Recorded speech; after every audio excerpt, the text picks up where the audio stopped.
Gilliard. I got so much more.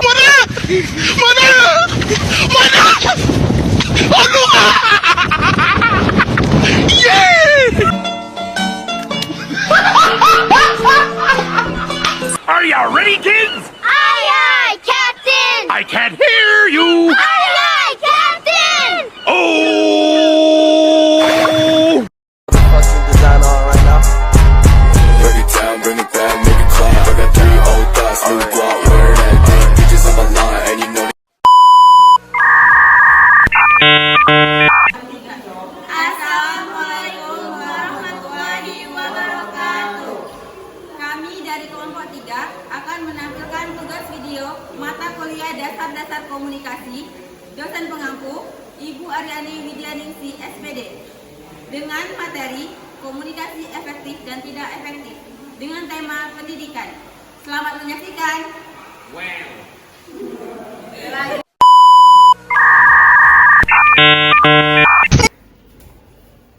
Selamat pagi semuanya. Pagi, Bu. Nah, jadi di sini kita akan melakukan penentuan kadar minyak. Apa itu? Yaitu kita akan mengekstraksi. Ekstraksi adalah pengambilan suatu senyawa yang diinginkan dari biomasa atau sumber. Nah, sampel yang akan kita gunakan yaitu minyak atau CPO dari mesokarp dengan berbagai kriteria buah. Nah, ada yang tahu cara apa sih yang akan kita gunakan ini? Cara sekretasi, Bu. Nah, ada yang bisa menjelaskan apa itu sekretasi? Belum, Bu. Belum tahu ya? Oke. Jadi, sekretasi itu adalah prinsip penggunaan pelarut yang sesuai dengan kepolaran senyawa diinginkan. Dan yang akan kita gunakan yaitu cairan N-heksan. Oke, berikutnya prinsip kerjanya yaitu merendam atau perendaman secara kontinu. Jadi pelarut yang kita gunakan, pelarut cair, itu akan kita masukkan ke dalam labu bulat, yang dimana cairan itu akan diuapkan lalu didinginkan oleh kondensor. Setelah didinginkan maka dia akan mencair dan akan jatuh ke dalam labu. Rumus yang akan kita gunakan yaitu ini dulu, W1 itu dan W2 itu rumus yang akan kita gunakan.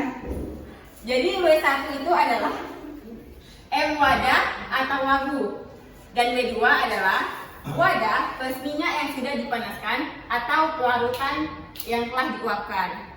Jadi rumusnya massa minyak sama dengan W2 dikurang W1 dan satuan yang akan kita gunakan yaitu gram. Ada yang kurang jelas? Ya, ingin ada yang kurang jelas? Jadi kita menggunakan sampel kriterianya apa saja ya, Bu? Nah, jadi sampel yang akan kita gunakan itu ada 5 kriteria.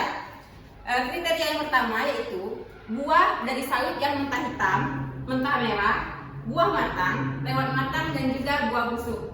Nah, jadi itu. Ada lagi? Ya? Ya?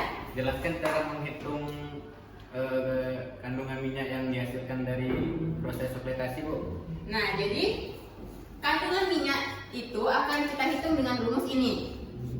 Massa minyak ini kan yang kita cari ya. Rumusnya W2 dikurang W1, di mana W2 adalah wadah atau labu yang kita gunakan. Dan W1 adalah wadah dan minyak yang sudah dipanaskan atau pelarutan yang telah diuapkan. Begitu.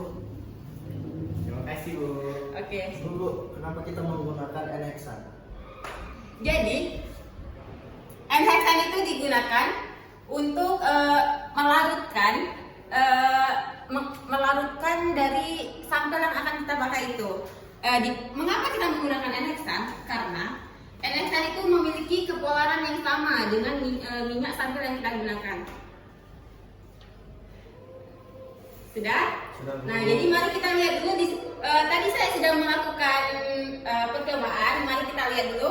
Baik, Bu.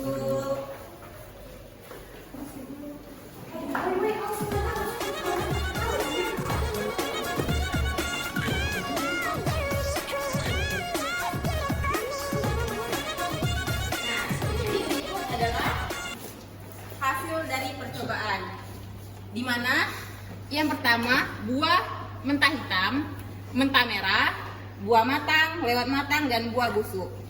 beginilah prosesnya. Ada yang ingin ditanyakan? Bu, yang nanya Bu. Ya. Yang ini apa namanya, Bu? Ini. Ada yang tahu? Ini apa?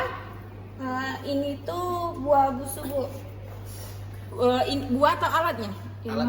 Jadi ini adalah labu coklatasi. Nah, yang ini labu coklatasi dan yang bawah itu labu bulat. Iya. Ada yang mau ditanyakan lagi? Saya mau nanya lagi. Prinsip kerjanya Bu, tolong jelasin. Saya Bu, menjawab Bu. Oke, boleh. Prinsip kerjanya yaitu kita di sini menggunakan N-hexan, yang mana kita akan memanaskan hexan, kemudian nanti ketika kita panaskan nanti dia akan timbul uap atau uapnya akan ke atas. Setelah uapnya ke atas, di atas ini ada adanya pendinginan. Nah, ini seperti ini contohnya. Di sini ada es batu untuk pendinginan uap tadi. Setelah itu, uap yang naik ke atas, dia akan kembali lagi menjadi air. Karena apa? Karena dia didinginkan tadi. Setelah dia menjadi air, dia di sini akan merembes gitulah, merembes. Kemudian minyaknya itu nanti dia akan turun begitu seterusnya, sehingga nanti dia akhirnya warna putih atau minyaknya telah selesai habis. Nah, baik, terima kasih sudah menjawab. Nah, jadi beginilah cara proses coklatasi. Untuk materi hari ini kita sudahkan dulu ya. Baik, Bu. Terima kasih. Selamat pagi. Pagi, Bu. Terima kasih, Bu. Komunikasi tidak efektif. Iya, ini Pak. Selamat pagi semua. Pagi, Bu. Baik, hari ini materi kita yaitu persentase. Kelompok siapa yang persentase? Kelompok 1, Bu. Ya, boleh langsung maju aja. Yang lain didengarkan ya. Ya Bu. Selamat pagi semua. Pagi. Baik, pagi ini kami akan mempresentasikan hasil diskusi kami mengenai komunikasi personal, interpersonal, dan kelompok. Apa sih komunikasi personal itu? Jadi komunikasi personal adalah komunikasi yang ditujukan dengan sasaran tunggal, yang memiliki ciri-ciri bersifat rahasia dan serius, bersifat sirkular, imediatif feedback. Unsur-unsur dari komunikasi personal. Assalamualaikum.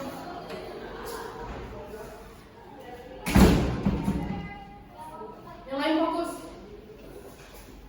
Unsur-unsur komunikasi personal yaitu komunikan, pesan,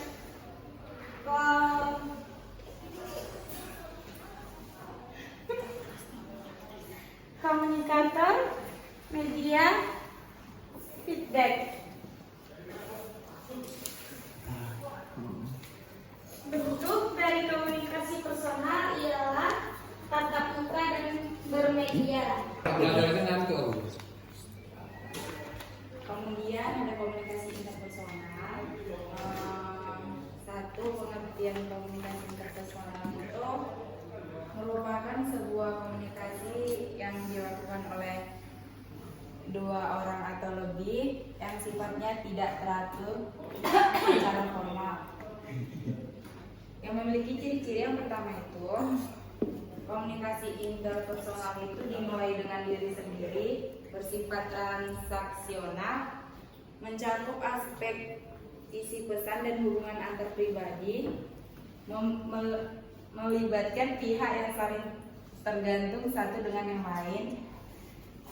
Dalam proses berkomunikasi tidak dapat diubah atau dibuang.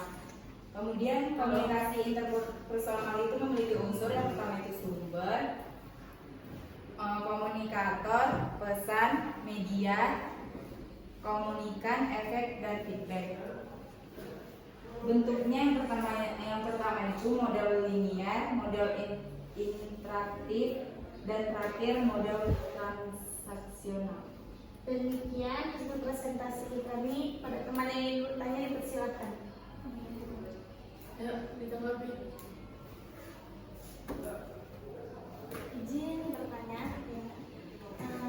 Tadi di dalam unsur itu ada beberapa unsur. Nah, terdapat unsur media. Apa penjelasan dari unsur media itu?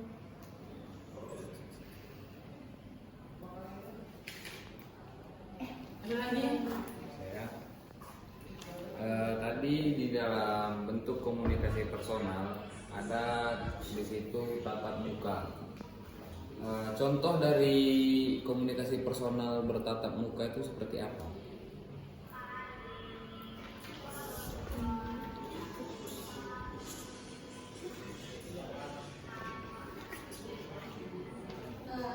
Izin menjawab dari pertanyaan dari Mariana. Jadi media itu adalah alat saluran komunikasi. Bisa dia dalam bahasa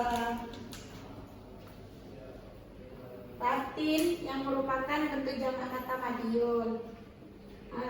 Sebenarnya media itu hanya sebagai perantara antara sumber sama si penerima pesan.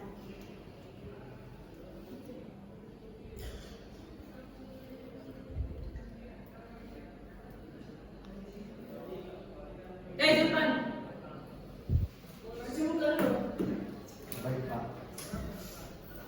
Ibu nggak sih?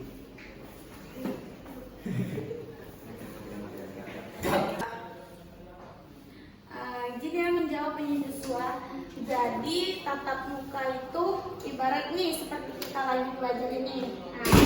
Dia secara langsung, tidak ada perantara media ataupun apapun. Kayak kita bermisal, kalau saya sedang presentasi dan kalian yang mendengarkan gitu. Sudah? Demikian hasil presentasi kami akhiri. Selamat pagi semua. Pagi.